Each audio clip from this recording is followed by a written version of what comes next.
you need to ask questions. And it's good to have, that comfortable feeling to have people that you can ask. And a lot of people don't like asking questions. I see it with my sons. I don't know if it's a man thing, but if you have people saying, ask me, be comfortable with being uncomfortable and go and ask, I have no problem asking. I used to have that problem. I think it is a man thing.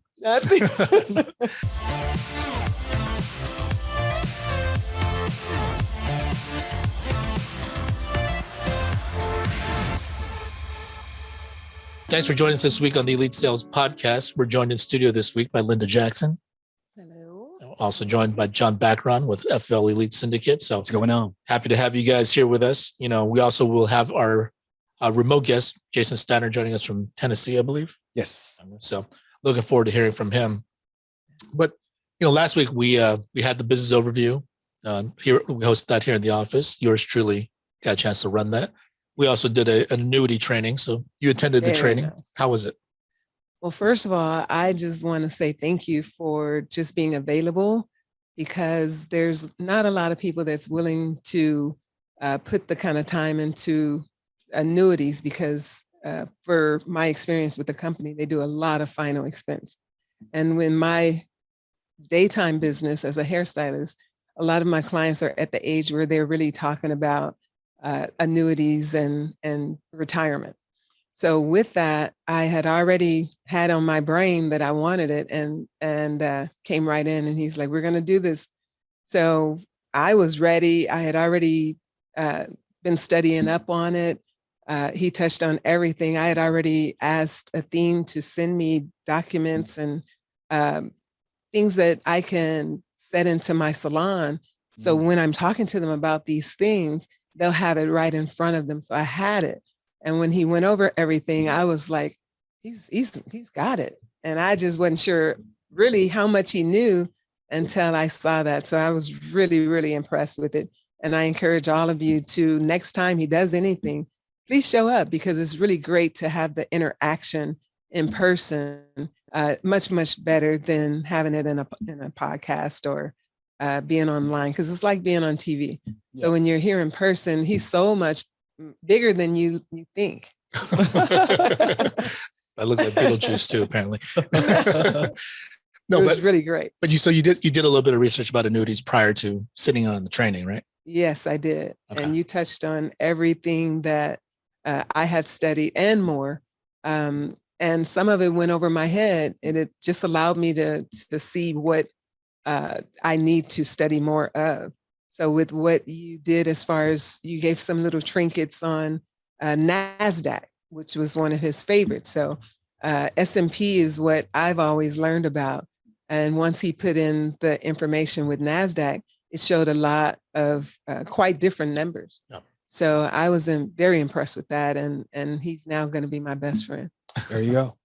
I thought we already were, but okay. That's best friend. How about that? But yeah, so along with the information that you were able to gain last week, you also immediately started putting this into action, and you have an appointment for this afternoon. Yes, I actually was able to talk to one of my relatives. Actually, I do her hair, so I had already had a conversation with her related to her marriage with her husband, and they were looking to do something. She didn't really know quite what she wanted to do, but he had a savings plan. The savings plan happened to be a 401k, which is similar to what we do here. So I was thinking, okay, well, if you want to give your wife something that's not attached to your children, then we could probably set something like that up. So she had talked to me about it. Once I remembered in my notes from what Albert had taught us, I'm like, oh, this is so doable. And when I brought it in, I tried to do the illustration myself, and it was totally wrong. So it wasn't necessarily wrong. It's just you could set it up differently. So there's so many different design parameters for an illustration. You kind of have to have an idea of what the client wants first of all before you proceed. Which I did, Yep. But he was able to come right in and just kind of tweak the numbers. And once he did that, because I was totally thrown off with what I showed, what I saw in my illustration, it made me think that I was totally off base with where I wanted to go with it. And he came right in within maybe 1, 2, 3 seconds and just did a little altering of it. And I'm like, yes, this is totally what I want. This is totally what I want to do. So then I was nervous about my meeting with them later today, based on what I had done. And then as soon as he showed that, I'm like, this is it. So yeah, I'm I mean, excited. and that's a really cool feeling, you know. So all the knowledge that we continue to acquire, if we put in the work, we put in the time. The thing was, we had an appointment. She asked me yesterday about. She told me she had an appointment. You know, she wanted to sit down and talk to them this afternoon. And then, you know, she comes in this morning. We start talking, and she was like, "Yeah, I don't know if it's going to work because it doesn't. The illustration I put together an illustration doesn't look right, and doesn't really seem like it offers that much value." Exactly. So then now, since we were here in the office, I was like, "Let's take a look at it." So we walked over, you know, to her laptop. And we started, you know, looking at it, and we made some adjustments, and now it's what we're looking for. Totally excited. Yeah. And not only that, it allowed me to see another client who had just talked to me yesterday about rolling over a 401k because she's getting ready to change jobs. And so I had already heard of a different scenario where a lady had a company just totally closed down, and what she had put into her savings was all she was able to get. So the company match that she thought she was about to get did not happen. And it was within about $1 million. And so with that client, she was able to walk me through how that changed. And the way it changed was through an index annuity. So personally, that made me excited about what we do here, because she showed me how her 350,000 that she got, the number should have been 1.7 million is what she thought she was getting. And so with what she had put in, she took her 350,000 and invested it in like a account, a global account, or one of the accounts. I don't even know which one it was, but it was something with what we're doing. And so that number has changed. I think it was 7 years that she had it, and now it's 3-point-something million. Wow. And she literally showed me the paperwork. So to say I'm excited about it is an understatement. Yeah. Very cool. I mean, so I actually helped another agent yesterday with an annuity presentation. You know, he said, you know, he had this client who's running a regular final expense lead or something. And then the client didn't want to help life insurance because they had that part taken care of. But they said, I also have this IRA that's been sitting around, it's been losing money. Right. So then, you know, ran the scenario by us. We started talking about it. And then, you know, we were able to present to them yesterday, went through everything. And as we were going on, the lady, she was like, this is always what I've always wanted. I've heard about this a long time ago. Someone presented something else to me, and it was an IRA. And she was like, I've been losing money on it, but I was supposed to not lose money on it. Mm-hmm. And then, so she was like, this is exactly what I've been looking for. She goes, I wish I had found this earlier. Yes. You know, so I mean, like for me, that was like a really cool feeling, because, you know, we know that people have various problems or perceived problems. Yes. And then, like, for us to be able to have these solutions, you know, it's just a matter of us being able to, number one, talk to enough people to get to the point where we recognize this person has a problem. I may have a solution. Let me see if I can provide it. And then, you know, as we go through, and then the husband, you know, asked a few follow-up questions, and he's like, okay, great. Everything sounds okay. Like, and he's like, so how much is the fee? And I was like, that's kind of the cool thing. There's actually no fee. Like, it's taking what you currently have already existing, and we roll it over from that product into this product. And then you eliminate all fees, and doesn't cost you anything.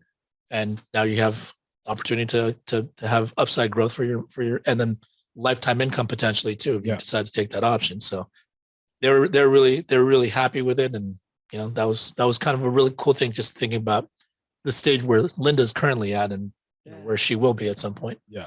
I'm totally excited about it. I mean, as you speak, I'm constantly just visualizing several of my clients who are in position to be able to do these rollovers.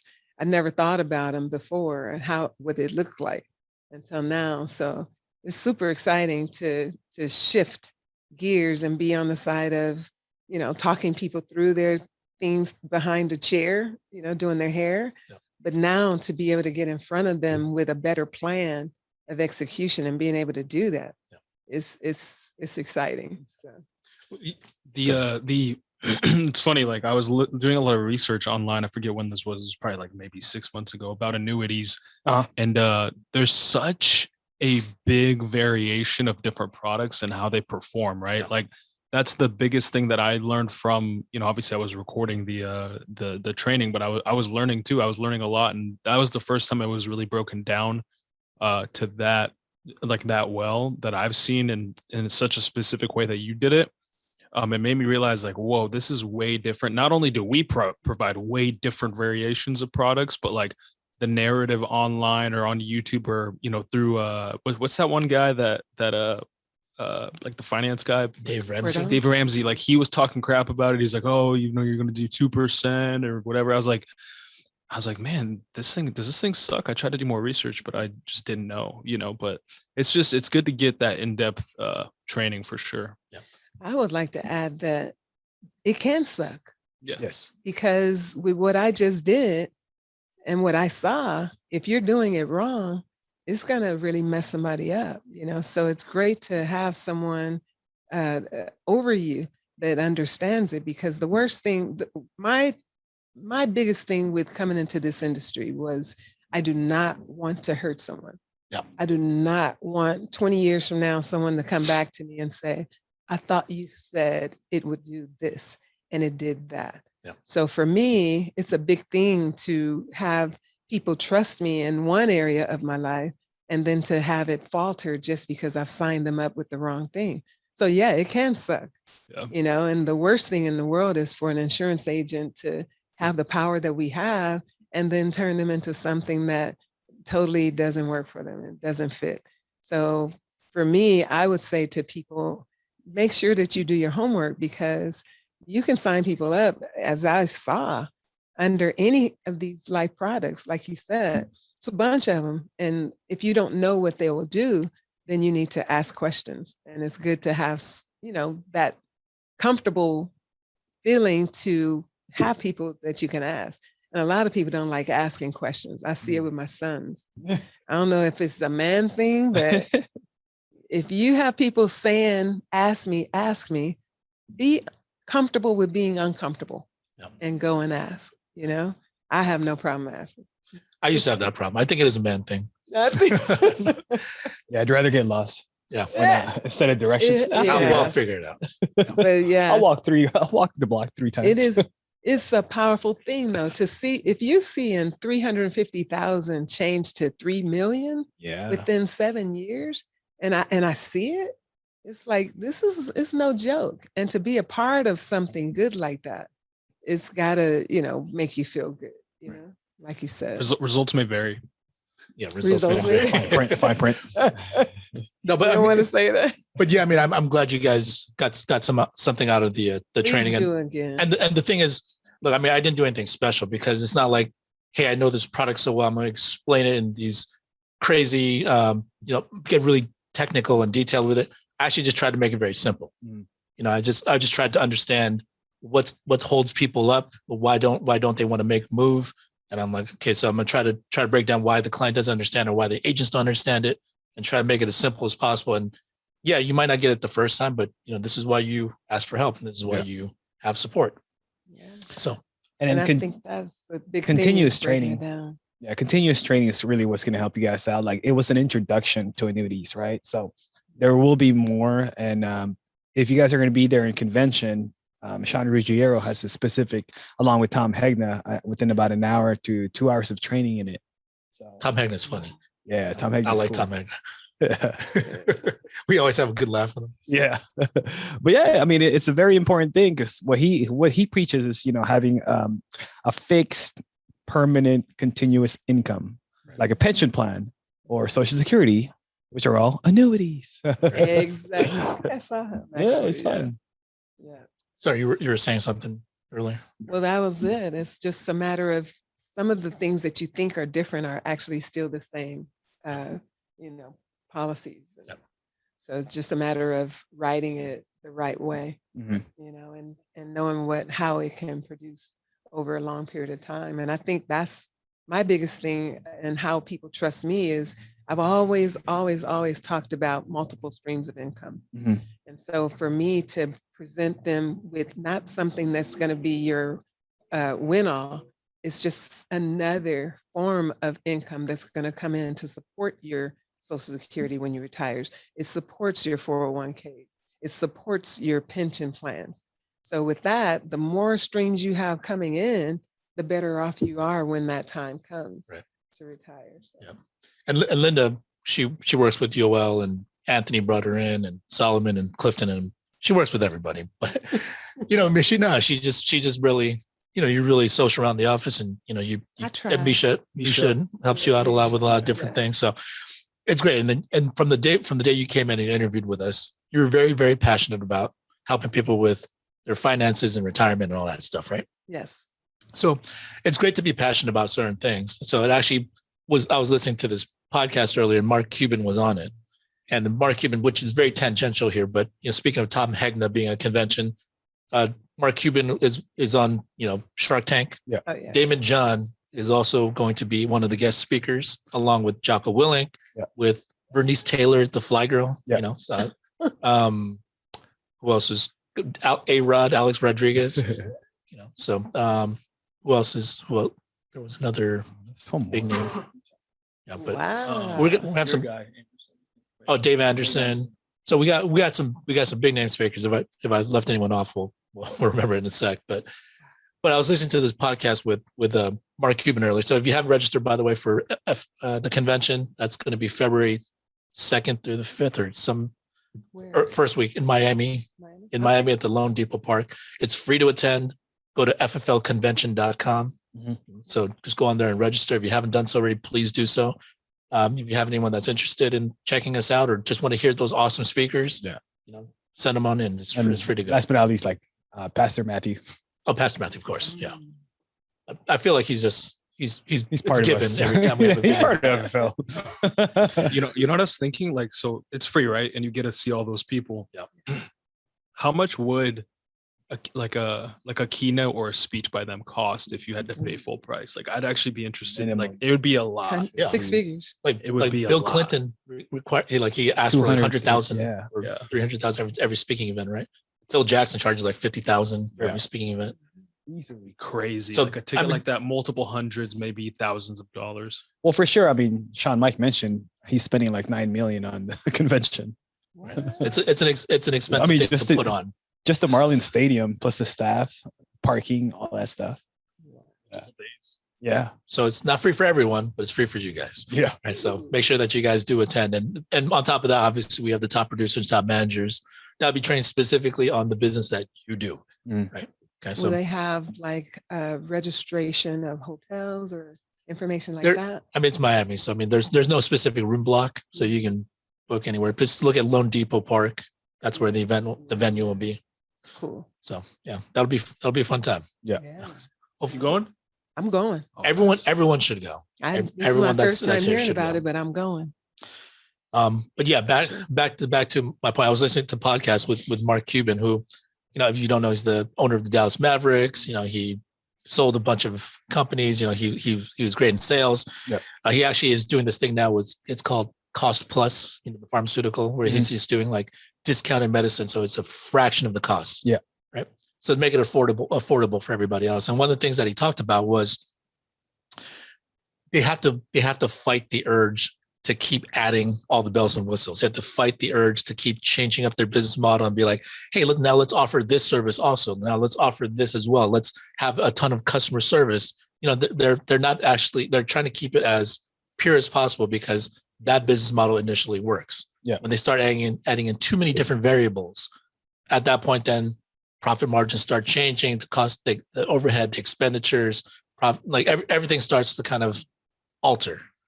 Like In-N-Out Burger. They keep it very simple. They know exactly what they need, Triple. how many people they anticipate are going to come in, within the cycle, and then they know how much inventory to keep, all that stuff, right? Yeah. So it's the predictability of that is good. Mhm. So as great of service as, discounted medication is for it's going to help a ton of people. But the thing is, if he starts adding a bunch of different things, then it might put him out of business. True. Right. So that's why he's talking about the importance of keeping things very simple. Right. So, we're here talking about annuities, which when those opportunities come up, by all means, take advantage of it. Okay. But if you're passionate about it, follow your passion. But the thing is, you have to understand, you have to add in the other things that are good for regular positive cash flow. Yes. Because you really can't run a business unless you're already independently wealthy. You don't need the money. If you're running strictly on annuities, because people see like, hey, it's a big payout. It's going to be like a sexier sale. I'm going to get these huge commissions potentially. And people just chase that all day long. But the thing is, it takes a longer time for you to get paid. It has to go through suitability. Depends how backed up they are. Maybe it doesn't actually fund. Maybe the client backs out. Maybe, there's a lot of different factors. So the thing is, if you're waiting for a big payday every so often, if you're like most new agents, that's probably not a good business plan for you. Right. So you got to stick to what works, which is buying enough leads, talking to enough people, taking care of final expense, mortgage protection, whatever comes across your way, and then just have steady, continuous cash flow and build up to the point where you want to be. And then later on, if your passion is to follow, to focus on annuities or IULs or whatever else, then you can incorporate and fold that in. Okay. Because one other great quote that he put out there, the interviewee, which is Adam Grant, he's like, what's a piece of bad advice you received? And he's like, bad advice? He's like, follow your passion. Right. So you never want to just necessarily follow your passion. He said, follow your effort. Wow. Right. Because if you follow your effort, then there's something that's actually sustainable, something that actually make you money, something that actually, because we could be passionate about, like he said his thing was, he was passionate about, becoming a pro basketball player. Right. But he kept following it. He never would have got a chance to actually do the things that actually made him money. Right. So you got to know what your effort is. And for those of you that are not putting out very much effort, that's something that you need to change. There's nothing that anyone else can do for you. But, pick a direction and go with it. And then if you have that effort that you're able to sustain, you're able to continue to put forward, and it's going to make you money, that's the path you should go. And then the thing is, it's never really, hey, this is what I'm doing right now, and it's going to stay at that level. If you continuously put forth genuine effort and you take it seriously and you're consistent about it, the thing is, that's actually going to start yielding better and better results, because you're going to understand that particular field better. You'll have more experience, your skill set will go up, and then you'll have an opportunity to actually be where you want to be, or be where you deserve to be. Yeah. So that's all something that I was like, it was really profound. I'm like, everyone says like, do what you're passionate about. But no, I mean, it doesn't necessarily mean it's going to be a good career path for you. If you're passionate about sleeping in, will that make you money? People are passionate about drinking or partying or eating, going out and doing all that stuff. Yeah. It's not a long-term thing that you can do. I mean, it won't pay the bills. Right. It's only going to make you go backwards. So that's that was something that really stuck out to me when I was listening. And I'm like, yes, simple enough. All those things are just very simple things that we tend to kind of overlook because it's so simple. We just think like there's got to be something more complex that gets me to another level. That's another thing that from listening to some of my clients, they always say, well, Linda, you have an ABC way of teaching things that actually works. So the way I teach everything, I try and do childlike illustrations. So I put things in people's head. Like I talk to young people about the pie. When it comes to having your income, what is your whole pie? And then you take that pie, slice it into 4 sections, and you only eat out of one slice of the pie, not the whole slice, but some of that one slice. And each slice should be your savings, it should be your investments, and what you're spending on a monthly basis. And if you can be consistent in that, then your finances will be fine. So when I show people the pie, I see people in a store, they're like, oh, I remember you're the lady about the pie. So, and it only takes a couple seconds to really talk to people about something that you can impart for the rest of their life. And so that's what I try and do. I try and simplify everything. I try to listen to everybody and take a little bit of everything that, these guys are teaching me. And I feel really good about where I'm going and presenting my consistency. So with the little little accounts that I have written with my clients, I'm like, okay, you have children. So we need to teach your children how to start saving. So now I've set up 5 people in 2 weeks. I'm going to go to their house, and each kid is going to bring their parents, and we're going to talk about creating a savings plan for that kid. So I'm going to talk to them about them having their, like if it's $100 that they're getting as allowance, then the parents actually come in like a 401k and match it. So if the kid is having allowance and you're taking half of your allowance and putting it into a savings plan, the parents is matching that, then we're able to sell a policy, a $100 policy or a $200 policy. And if you have 5 kids and they all sign up for it because they want to pay me to come, I'm like, no, just make sure that the parents know that they're going to be signing up for a savings plan for their kid. And if they already have that in their mind, then we won't get a no. So then I'm coming for free, and I'll be able to make potentially 5 policies at $200 a month. And the kid is going to really hold their parent to it because you're already teaching them in an ABC format how to save. And I've created these illustrations. It's really cool for kids. Yeah, I saw a little bit of that. It was pretty cool. So it's a very methodical approach with all that. Yeah. So for the annuity side of it, it's always really simple to me because I'm like, I know how to set it up. Yeah. And I know how to set it up because before I do anything else, I ask the clients what they're looking for. So I ask them these questions. They're going to tell me what they think they can or can't do. Yeah. And then from there, I'm like, identify the problem. And I'm going to just try to provide the solution. Just keep coming back around to whatever their particular points were. And I'll just keep, addressing it and letting them know, okay, earlier you said this is how it's going to take care of this portion of it. Right. And earlier you said this, and this is how this is going to help that. So, the thing is, the clients are giving you all the answers. Like, I feel like it's unfair sometimes. So don't put them in something they're not asking for. Yeah. I think when people have difficulties, like we're trying to ram something down their throat and they never asked for it because you're just going straight and just trying to present what you want to present. Mm-hmm. Yes. Where in reality, you have to like ask them first. If you can do that, you're eliminating a lot of objections because they already told you. Yeah. Yeah, I was reading something, or I saw something on Instagram about this one sales guy. He was talking about it. One of the greatest sales solutions is not to be a problem solver, be a good problem finder. Right. Find the problem first so you can solve it instead of just ram them with your solutions that might not be their problem. Right. Or it could be a problem for them, but it just wasn't really a priority for them. Right. It's not the number one issue. Yeah. So they're like, hey, I got a ton of problems. Like, eliminating one that's not that important to me, it's not really going to make me make a decision. Exactly. So you got to identify what the biggest problem is. So he's got to ask questions. Mm-hmm. Well, one of the agents that's here that's been helping me was telling me just this morning that his biggest mistake when he first started was trying to put people in policies that he knew would be good for them, right, instead of giving them what they asked for. He said, and at that rate, he was getting so many chargebacks because he was putting them in things that he thought would be something that was good for them.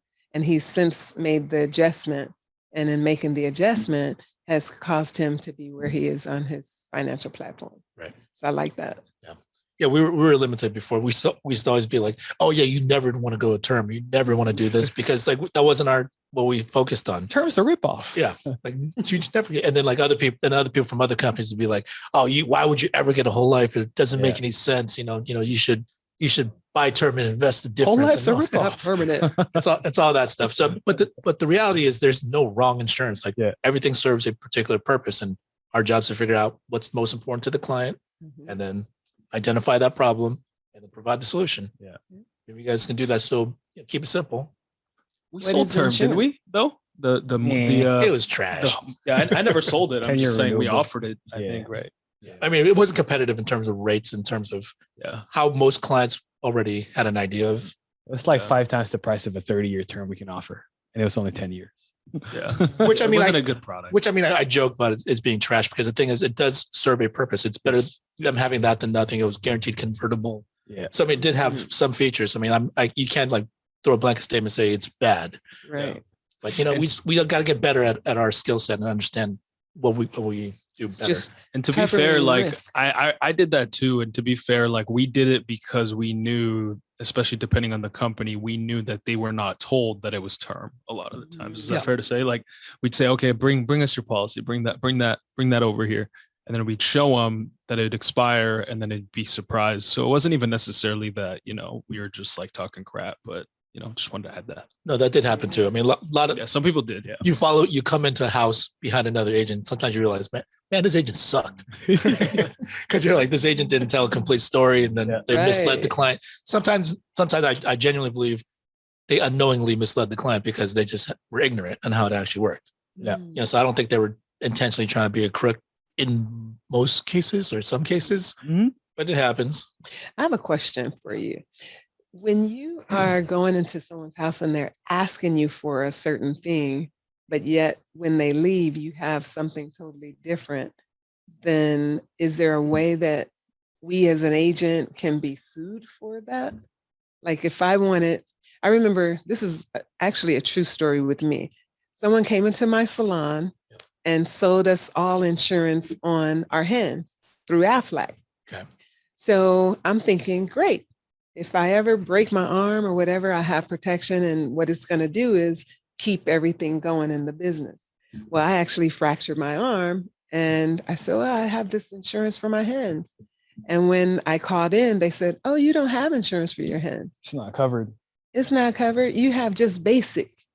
And I'm like, wait, what? So I Yeah. think I got $39 for being off work for a month. So What was the actual, like, what was the main, like, what would be a full coverage in that policy? I don't know. I Well, canceled so it.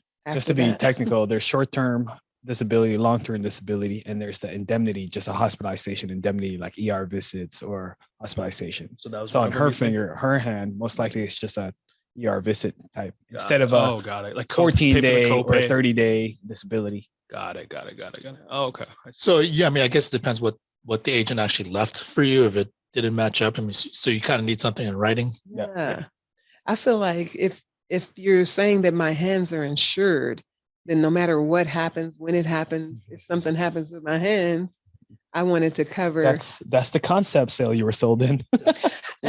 Also, like, I just got new car insurance, like, long story, but I just got new car insurance, right? Like, I don't, like, people don't really explain a lot of the times what the policy does or the Yeah. benefits of the policy. Like, most of the time, both times that I got insurance through like a human rather than, Progressive that I had years ago, they didn't explain. They're like, oh, well, you have better coverage. I'm like, okay, cool.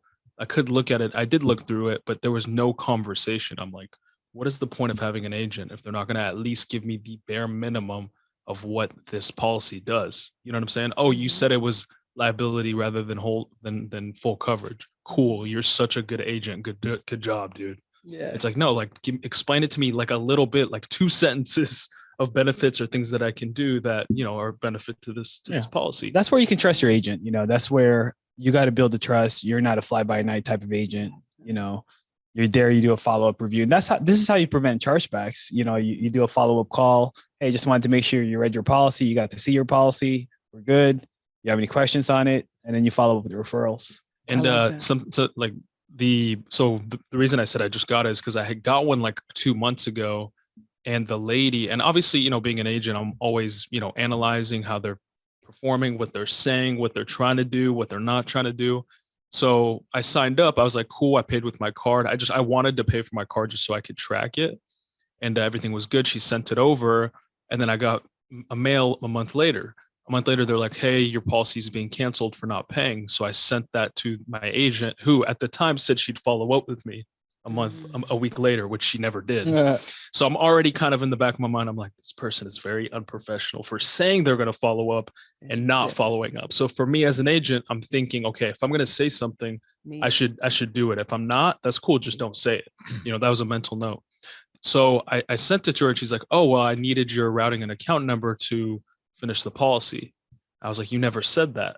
So I think, like, for me, I took like the first note that I just said, and also the other thing where it's like making sure it's, one, completed right then and there, and then 2, making sure that there's no like blame, because she even was like, yeah, I told you, that you were supposed to do that. Like, dude, and I'm like, excuse me? Like, one, I remember this conversation. Like, it wasn't that long ago. I remember you didn't.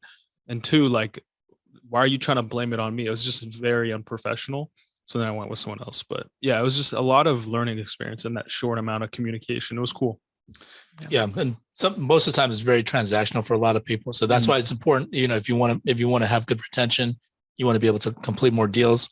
Ask the client what they want, because you all saying that he wished the agent was a little bit more thorough about certain parts. For me, I mean, I know I need to get insurance. I need to get help, like auto insurance. So I'm just be like, all right, here's generally what I want. Just sign me up. And then they try to explain to me and be like, just tell me where to sign. Yeah. And then I'll look at the policy later when I need it. But the thing is, everyone's wired a little bit differently. So, if for you to be an effective agent or effective at whatever you want to do, if you're trying to build something like for recruiting, everything else, you got to ask the person what they're looking for, and then explain it to that level of detail. Yeah. So there's different personalities per person. Yeah. So, but speaking of different personalities, I mean, actually, not that he has a crazy different personality, but Jason Steiner, are you with us, my man? I'm here. Yeah. All right. Sorry, we ran a little bit long. Started to ramble a little bit. Yeah. Thanks, Yoel. But you're joining us out of what part of Tennessee? Nashville. So I'm just south of Nashville. Okay. Cool. Yeah. I remember when I first met you. How long have you been with us now? Just over 2 years now, actually. Okay. I remember when I first met you, you were actually here in Southern California. Yeah. And then you had moved to Nashville. Yep. And got out of California. Yep. And so actually Dave Ramsey and Etna are just like half a mile away from my house. Oh, so okay. I drive by and see that every day. Yeah. Oh, funny. Okay. So tell us a little bit about what you did before and like, how'd you get in insurance in the first place?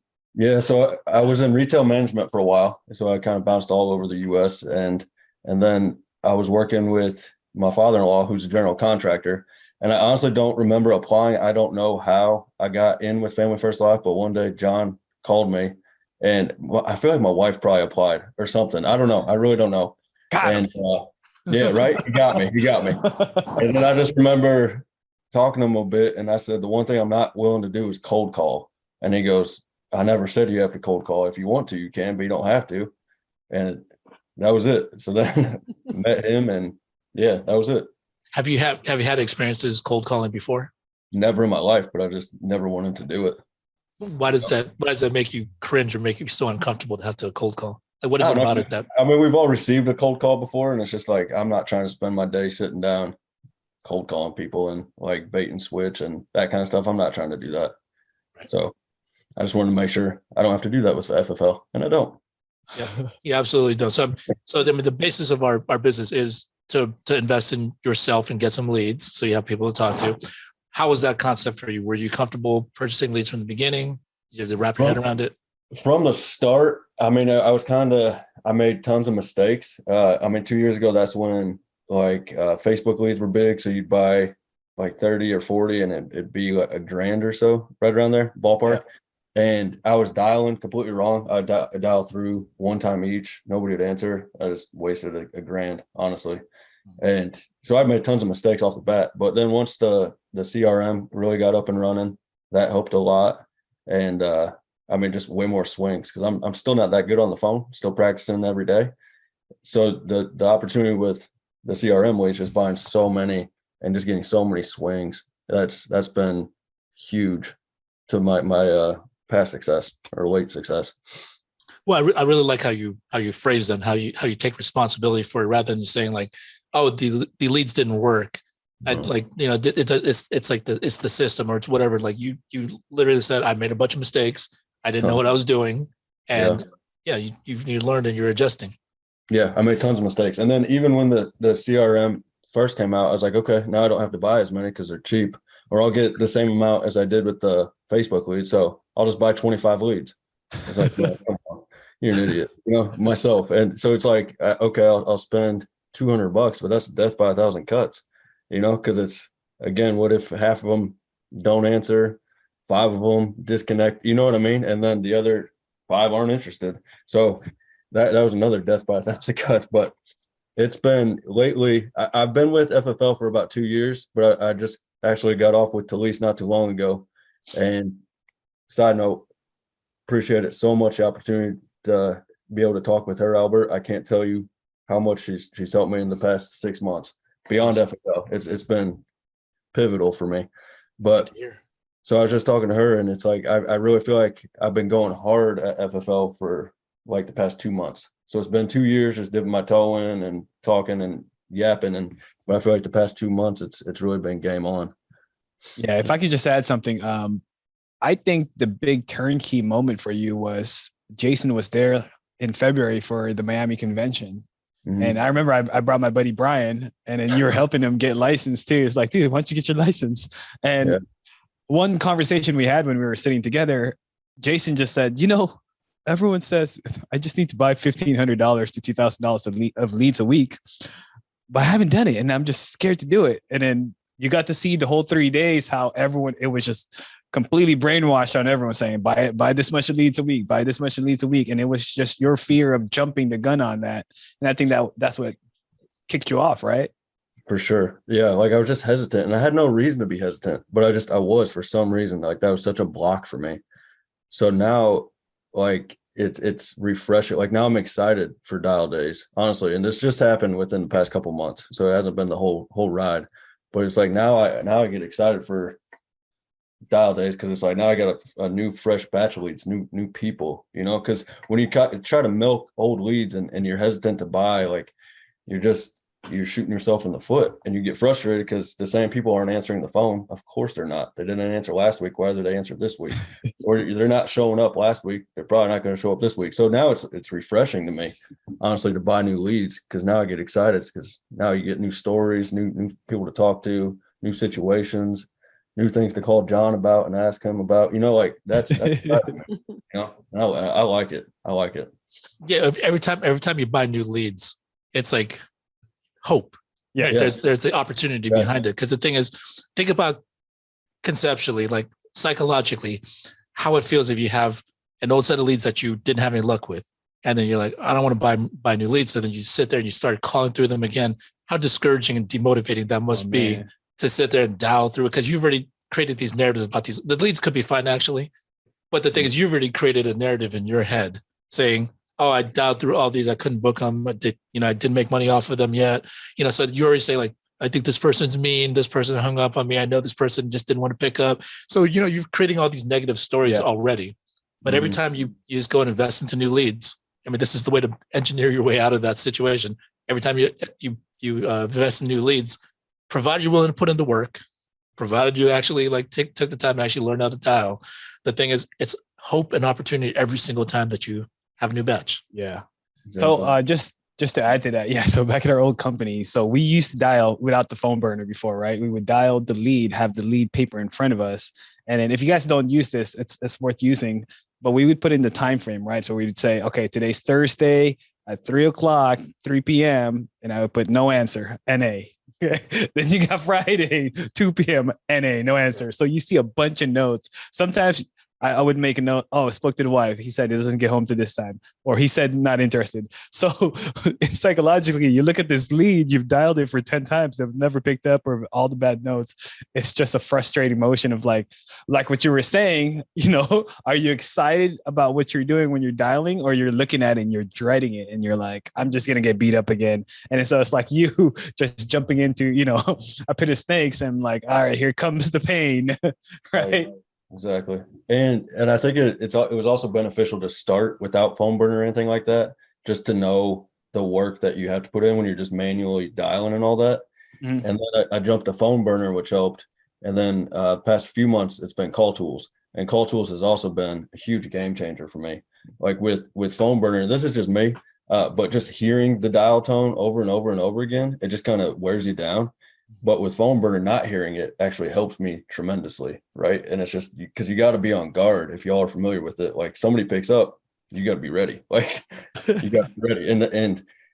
And just how quick it cycles through the leads. Like I'm calling leads that I bought in July and June now, because why not? So and lately I've been getting about one sale a week from a lead that I bought over a month ago, that beforehand I wouldn't be still calling them. But with Call Tools, it just, why wouldn't you call it? Are you using multiple numbers with Call Tools? Yeah. So I got like 4 or 5 numbers going out at one time. Nice, And nice, nice. so on dial days, I mean, in 3 hours, you're making 600-700 dials easy. And it's why not? Yeah. So that's been a huge game changer for me too. So neither one of them were paid sponsors, by the way. So Yeah, sorry. as far as either Phone Burner or Call Tools, and there's various other similar type of apps or programs. Yeah. Like for people that are not on it, can you explain to them how that works and why they should be using it? Yeah, so Call Tools is what I use now, and what it does is you get local numbers. So in my area, there's just primarily 2 big area codes. So I got 3 of the most popular one, the 615 Nashville, and then another one, 931, which is Southern Nashville. And so you do like a local presence, and so it's a local number popping up on these people's phones. And it's, if they pick up, they pick up. If they don't, you don't know, because you're not even hearing it ring. And it's been a huge game changer. And if it's way more productive than dialing manually, way more. And because you're not seeing text messages come on your phone, you're not getting fantasy football updates, you're not getting how bad the Indianapolis Colts are. Like, you're not seeing any of that stuff. It's like, you got to stay focused, right? Right. And so it's, if you're not using something like that, you're really selling yourself short. It's like, yeah. Sorry, is that what you did that made the change within the 2 months? Call Tools, yeah, but I was using Phone Burner before that. So yeah, but it's huge. It's huge. Well, not just that, but we'll go into that. So Yeah. Jason would call sometimes on his dial days, and he would get beat up, or he would have appointments and he would get beat up. Okay. So Yeah. what we wanted to highlight is just the persistency and the perseverance that he goes through, because just like any other agent, like, you're thinking, I got all the leads, Right. I got all the phone things set up. Got all the It's gonna tools, magic. got all Yeah. the instruments that I need. Yeah, it's just gonna magically fall in my lap now, right? So, what goes through your days when you get those bad times, when you're no showing back to back to back? Right. It happens. So I still run in-home appointments. I don't do anything over the phone. I try not to, at least. If I have to, I will. Mhm. But I know my bread and butter is if I actually meet with somebody, build that relationship, and I just know my likelihood of a sale is far higher if I meet them in person. So I'm still out driving house to house. And from Wednesday last week until Wednesday yesterday, I sat with one person out of, I want to say, 16 or 17 appointments. So Wow. it was a grind. It was a grind. It was a bad little stretch, but it's one of those things. And I was talking to John about it. It's like, it's every time you get a bad streak, you know something good's going to happen. Like, you just got to get it all out of the way. And you gotta, and this is something that I'm still practicing mightily, like, take the emotion out of it. It's not like these people are calling each other like, hey, let's mess with Jason today. We're not showing up. I'm texting him, I'm rescheduling. Like, they're not doing that. Come on now. But sometimes it feels like they are, but they're not. And what I've talked about a lot with John is just, you got to keep the activity up. And that's something that I'm trying to keep up. So as opposed to pulling over and looking at Walmart or Target or YouTube, or again, like ESPN, something like that, like, get on the horn, make phone calls, shoot text messages. So that's something I'm really trying to implement, and I'm actually doing. I'm not just talking about it anymore. I'm doing it now. And that's been huge. That's been a huge help. So if I lose an appointment, I'm getting on the horn and trying to gain at least one, maybe two more for the next run day. Right. And once you show up to somebody's house, you just got to take that emotion out of it. Like, again, they don't know that you just got no showed 7 straight times. Like, you got to give them the energy and the attention and the positivity that they deserve, because you're at their house right now. So that's something that is definitely something I'm trying to improve upon and really get better with. And then you're one of the few agents that still do door knocks too, right? To supplement your appointments. Yeah. So like, if I get beat up on the phone, which happens, it happens, right? Not every dial day, but it happens. I'll leave the house, leave the office, and just go knock on some doors, right? Of the people that prior no-showed or rescheduled or whatever. Like, I've already contacted them. I've already verified their address. I've done all this and that. And odds are they're going to be there, right? So I've generated a lot of sales lately just from door knocks and just getting out there, right? Because again, in this field, like, you just gotta sit with somebody, right? You just got to get in front of somebody. Like, that's the name of the game. And for me, I know that obviously the more people I sit in front of, the higher chances I will to write some AP or help a family that day. Yeah, and that's all very practical stuff to remove that emotion and just keep it simple. Just keep it simple on the process.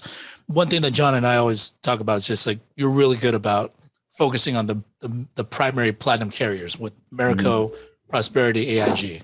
Right? Yeah. We have tons of different options, but as we went over with Edna earlier, there's stuff that we don't check on a regular basis. So sometimes things fall through the cracks because who has time to check through if you start running your business with all these different carriers?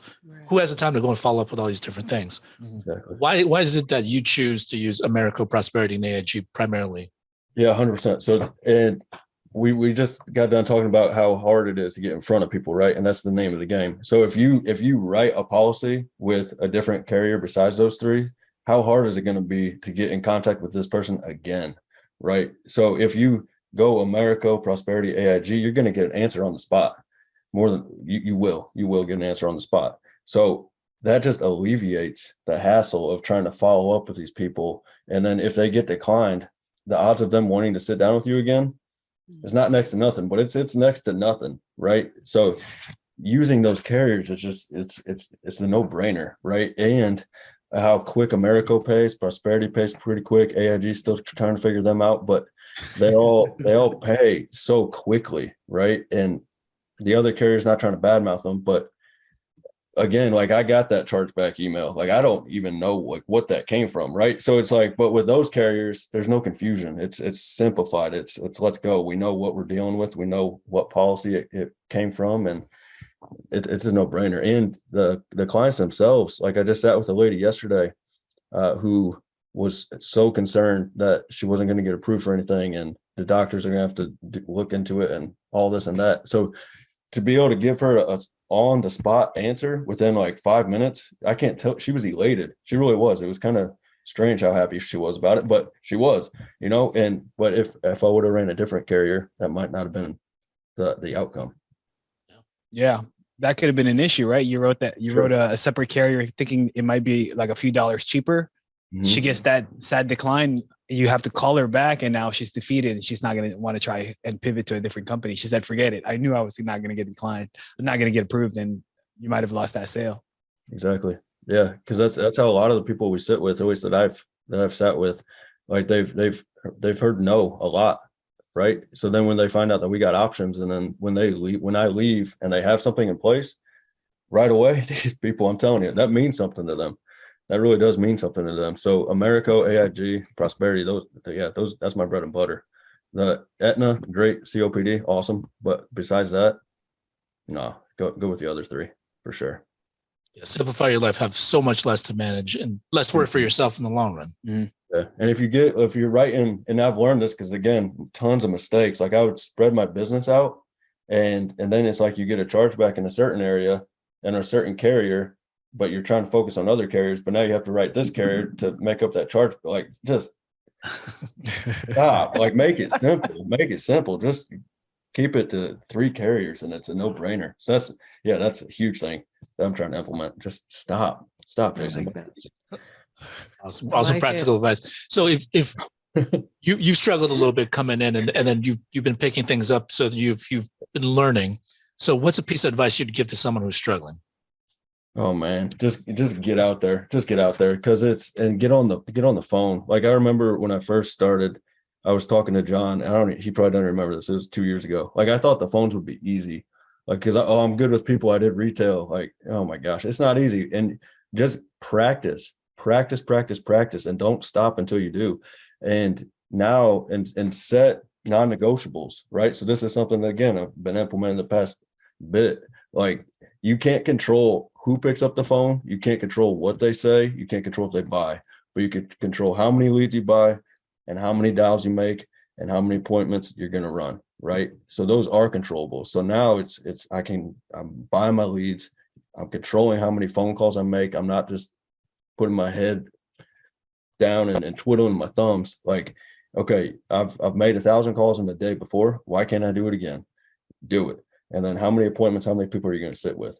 So just if you're new, you're struggling, set the non-negotiables, take the emotion out of it. It's hard for me too. Take the emotion out of it and just grind. So good, but so simple. Yeah. What's your daily routine look like? a little different than the typical FFL schedule. So on Mondays, I'll do customer care. I got that from Talise. So I'll try to generate organic meetings with people and then check in and door knock on people and whatnot. Tuesday, it will be a hard dial day for me. And then Wednesdays are run days. Thursdays, hard dial days. Friday, Saturdays, run. Okay. So, and I mean, typical schedule for the most part, just twist it a little bit. Great. And then, with all this high comp, your income's increasing, obviously, with the added effort and, continued increase in skills. But aside from money, what do you do this for, Jason? Honestly, a few different things. So we won't go too emotional, but like I lost my parents to cancer at an early age. So I was actually the beneficiary of life insurance. So being able to help people in this way, it's been huge. And the past couple months, I've had 3 death claims. The first policy I ever wrote actually was one of them. And it shook me a bit. Like there's urgency behind this. And one of them was a younger mom, and it was unexpected. And when I sat with her, I wasn't expecting her to be my very first death claim, but she was, so it's one of those things like we got to get out there. We got to help people. And the people we do help might not be CEOs. They might not drive Corvettes, and that's fine. But if something happened to them and they don't have something in place, it could literally financially ruin these people. Right. So we got to get out there and help these people. Like if it happened to something, everybody needs it. But like if we only help the CEOs and whatnot, their families will probably be able to figure it out okay. But I mean, where I live here in Middle Tennessee, like these people need it. Like if they're burying their own brothers, for Pete's sake, they really are. And so there's urgency behind it. So that's why I do it. Yeah. Wow, beautifully said. So I mean, I'm really happy to see your growth and see you. I always tell people I enjoy seeing people struggle initially, and then seeing that progress when it just clicks for them, because that means they've also continued to put in the work and they've been persistent about it, continue to struggle through and fight through it. So I mean, I'm so happy for you. So I appreciate it. And again, like Talise, I can't tell you how much that she's helped me out tremendously. So if anybody's on this and you aren't taking advantage of that, shame on you. Honestly, shame on you. Take advantage of that. And Albert, seriously, tip my cap. Thank you. My pleasure. So speaking of which, I mean, Talise is our performance coach that I have on retainer for our team. So I mean, Jason, you recognize this now. As far as this business, it's all mental, right? 100%. Just it's once you pass your own mental barriers, whatever that might be, like it's a fun job. It really is. And to think the quote unquote grind is phone calls and driving in your car, like that's not hard work. It's not. It's a lot of work. Yeah, I'm not downplaying it, but at the same time, it's not like I did construction for a bit. That's hard work. That's hard work. Digging footings and knocking down drywall and like that's hard work, carrying lumber and stuff. But what we do, and for what it pays, oh golly, man, like it's the quote unquote grind. Come on, it's fun. Find fun in it, right? And one thing I've talked with John about as well is just finding humor in the things that might frustrate others. Right. Like some of the people I talk to and some of the responses I get, like just find humor in it. Like who can cuss you out in the funniest way possible? Like whose house is the most ridiculous thing you've ever seen in your life? Like things like that. Like sometimes I'll pull up to a house and I can't tell you how many chickens or turkeys and pigs I have to walk through just to get to their front door. That's not normal. You know what I mean? But just find humor in it. You know what I mean? And yeah, I don't know. Just kind of embrace the suck every now and then. And then once you can do that, once you can find humor in it, it's game on. It's game on. That should be a t-shirt. Embrace the suck. Yeah. Right. I like it. You have to. I love that. That's all really great stuff, Jason. Appreciate you coming on and sharing with everybody else and just sharing such a great perspective and having such a great attitude. Yeah. It's no wonder why your business is growing. Oh, by the way, if people are out there watching there now with FFL yet, they want to come aboard, how do they contact you if they want to work? Yep. Cell phone 260-450-6937. Hit me up right there. You have an Instagram? Yeah. jasonsteiner.ffl. All right. Good enough. Right. So appreciate you coming on, sharing. Linda, appreciate you coming on and sharing. John, as always, just remember, as far as following your passions, there's a lot of things that we're passionate about, but follow what your effort is. And if your effort's not where it needs to be to get you the results that you want, pick it up. Yeah. We all control that. So use some of the tips that Jason shared with you, use the attitude that Linda's got, continue to put in the work, put in the time, be consistent with it, and you'll get where you want to be. So let's be elite, guys. Appreciate you hopping on, and see you guys next week. Have a good one. Awesome.